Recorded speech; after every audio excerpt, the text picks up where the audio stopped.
Peter said, "Beloved, do not think it strange concerning the fiery trial which is to try you, as though some strange thing happened unto you.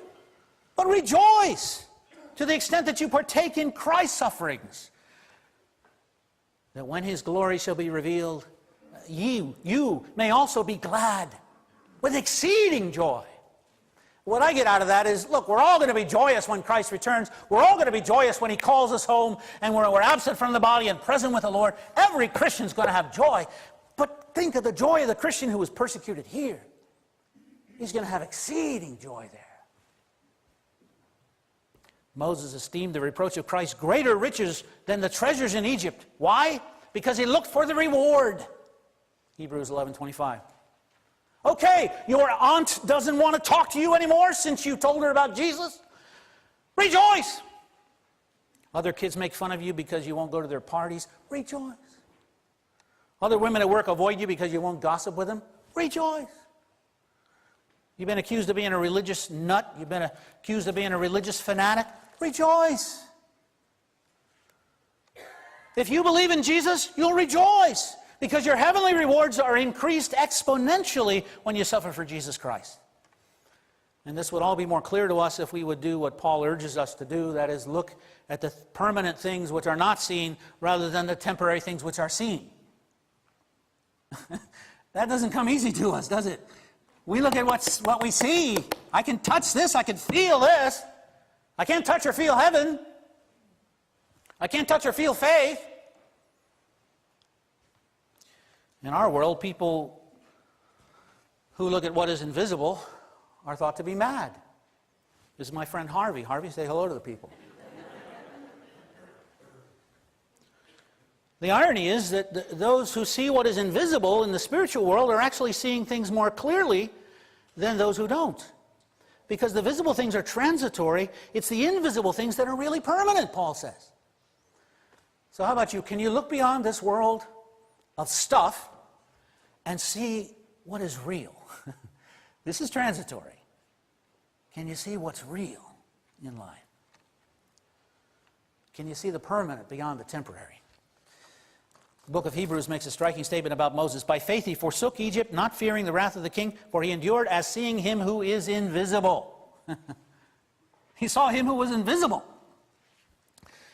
Your earthly house is going to be taken down one day. Your tent's going to be struck. And then at that moment you will see him. No longer by faith, but by sight. And the weaker, the more porous and frayed the old tent gets, the more we find ourselves longing for our permanent dwelling. I was doing a lot of groaning in the tent last week at this time, I can tell you.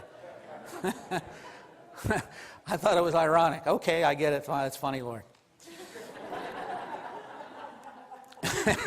So we call this one still groaning in the tent.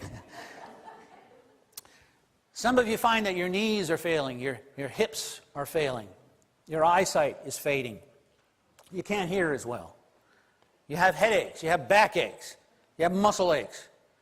You suspect that the only reason you don't have toothaches is because they're not your original teeth. Friends and family members are slowly departing this life. And for you, there are fewer and fewer cards in the mailbox at Christmas. Some of you can relate to these words from D.L. Moody. The great 19th century evangelist wrote to a friend in 1899 at the age of 62, or about my age. He said, "I cannot tell you how much I miss dear Drummond," Henry Drummond, his dear friend. "It does not seem possible I shall not see him again on earth. What a good time we shall have when we get to heaven. Only think what a lot have gone home since 1873 when we first met," he writes to this correspondent. "I get homesick for them sometimes.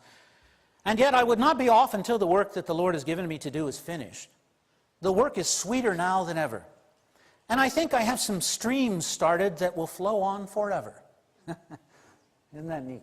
I think I have some streams started that will flow on forever. You know, at maybe Moody Bible Institute, some other things. Note the longing to go. Let me finish this quote. What a joy to be in the harvest field and to have a hand in God's work.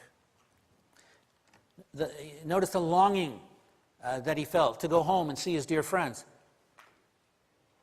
I'd be very surprised if any children here have that same longing, right? The children here don't have that longing. But I wouldn't be surprised at all if some of the older among us have that kind of a longing right now.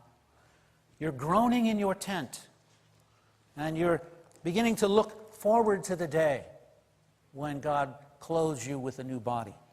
You find here that happy news is not so happy when there are fewer and fewer people to share it with. Sad things weigh heavier when there are fewer loved ones to lift the burden. You're being weaned from the milk of human kindness, and you're beginning to long for the wine of heavenly joy. You are, of course, not to do anything to hasten your departure. Our times are in God's hands. But it's quite natural for you to long for heaven, as Paul did, to desire to depart and be with Christ, which is far better. Shortly after Moody wrote these words, the letter I just quoted, the world grieved at the news of his death. But Moody had warned people not to believe that news. He preached in New York just a few months before. Someday you will read in the papers that Moody is dead. Don't you believe a word of it. At that moment, I shall be more alive than I am now. I was born in the flesh in 1837. I was born of the Spirit in 1855. And that which is born of the flesh may die. That which is born of the Spirit shall live forever.